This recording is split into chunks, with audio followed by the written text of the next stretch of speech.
Hi, I'm James, welcome to my world, and welcome to episode 1 of Luthier Life. And I've got in front of me my pile of 3 Les Pauls. So what I've got here is 3 Les Pauls. I've got one which is a commission, and that's for Rob from Burning from the Inside. It's got a 13-degree headstock angle on it. Out of that neck block I was able to get another neck, and that's what I've built here, and it's got a 14-degree neck angle on it. And then I've got the Gibson that I was going to build a while ago that I never finished off, that's got a 17-degree neck angle on it. So I've got the 3 Gibsons here that I'm going to be creating over the next month or so. So you can join us along for that. I've got GoPro footage of it, just like 1 second every minute or so. So you're going to see the process go through nice and quickly. These 3 Les Pauls here are going to have, well, the 2 Les Pauls, the Rob's Les Paul and the other one are going to have a mammoth horn bone nut on it. The third one, I'm not sure of the nut yet. I might do a mammoth horn, I might not. So I've been cutting up some mammoth horn, and that's ready to go for the nuts on these. I've just received my inlays, which I'm going to soak, and then I'm going to take off this backing paper, and then I'm going to see what those inlays are like. I've got those, so I've got 2, so I've got 1 set for each of these guitars, and Rob's is having the traditional style diamond inlay of a custom, and I got some truss rod covers as well, so I'm dead happy with all of those lot. Those make him look dead nice. So there they are, the 3 Les Pauls. We've got mahogany necks with ebony fingerboards for all of these 3. In fact, I'll pop them down here. Pretty similar on these 2.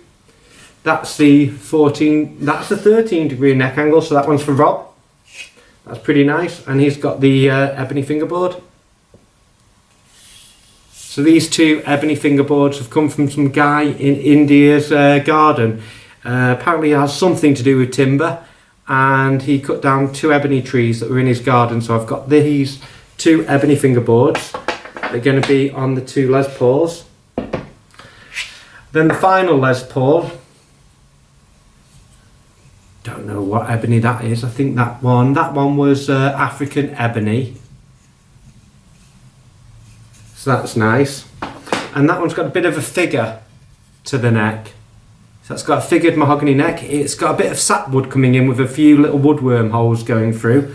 So I've chopped off the surface, and I've recut a headstock on it. So I've recut the angle of the headstock. And so that's going to be this one. So it's nice. Now I can avoid this sapwood with the bit of woodworm in it. This is going to make a nice neck. And this one is the body for the mahogany one. It's a bit thinner. Oh, that one's got a lovely flamed and a bit of a quilt to it, really, because it's not quite flame on the edges. That goes to more of a quilt grain. But hopefully I'll be able to land the toggle switch on that fault there. That's the goal with this one. That's going to be quite tricky. Then we've got Rob's one. This one is the lighter of these 2 Brazilian mahogany bodies. That one is a bit lighter. It's got a plain maple top on it. So nothing spectacular, just a nice plain maple top.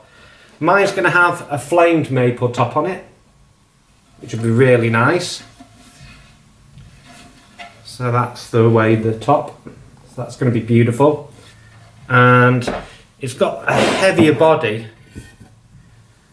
I think I might try and chamber mine a little bit.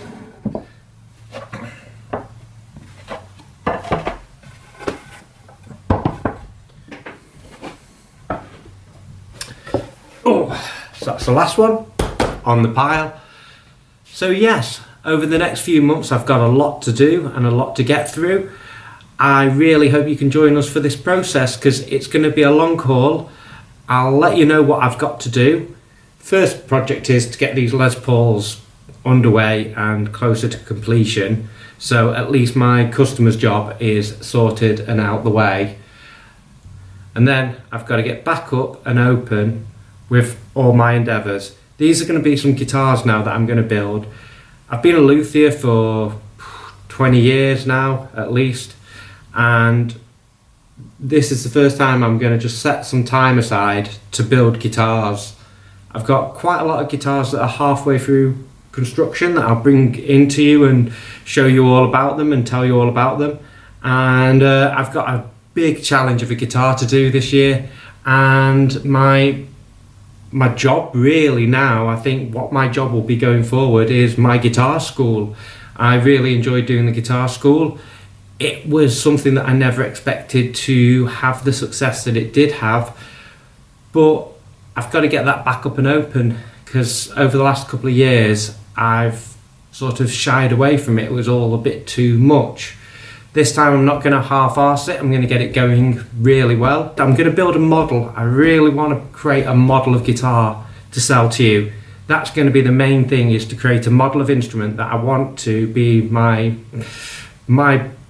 little cherished instrument, my pièce de résistance, my sort of, the reason that I do this is to create a guitar. So I really want to create the guitar that I've always wanted to create. We'll talk about guitars, and let me tell you how I'm going to do this all. I'm going to tell you what I'm going to do, and then I'm going to do it, and hopefully I can get through this next year and get my guitar done, get some guitars built, get them sold, and see how this goes on, because I really want to continue on. And the guitar school was fantastic. It needs to be done really well. It needs staffing out. It needs to be done a lot better as time goes forward. But I also want to create a model of instrument to sell to you, and have some people create that model of instrument, you know, via CNC. CNC is the future of guitar building. I've always been a hand builder, but over lockdown I got into CNC and into like 3D design in a big way. And that's the way forward with guitars, is CNC production is the way forward to produce a model. If you're going to do that today, you want to do it via CNC production, and that's what I really want to do. But I've got to admit, my knowledge with CNC is not as good as it needs to be to do this, but that's something I've got to overcome. I've got to CNC out these Les Pauls. It's going to be a big challenge to do the tops of these Les Pauls, and it's going to be amazing to watch it via the GoPro. I'm going to enjoy watching it back. But this year I've really got to get my shit together and got to make some real waves in getting going with building guitars, because I've been doing it for long enough. I know how it goes, and I've seen them come and I've seen them fail, and you get one shot at doing your model. So I'm going to take my shot at doing my model, and I'm going to get it done, and you're either going to like it or you're going to not like it. I really hope a lot of people are going to enjoy that guitar that I create. I want to create a guitar, a bass of the same sort of design, and I want to produce those, and that's my goal in life. And the goal this year is to get that done. I've been trying to do it over the past couple of years. I'll link back to some things that I've done in the past to try and get this done, but we'll see how it goes, and I'll just keep you updated on what's going on. So this is the first episode of Luthier Life. I'll hopefully be here for the second one. Well, I've got to goddamn be here for the second one, and we'll come back to you and I'll show you some progress with these guitars, and I'll get some more videos edited up to show you. So I need to show you about the Les Paul construction, and I've got loads of videos that I want to show you. So I've just got to edit them together, and I've got to get back together, putting my websites up, getting everything ready to reopen as soon as possible. Thank you very much for watching this first video. Welcome to Luthier Life.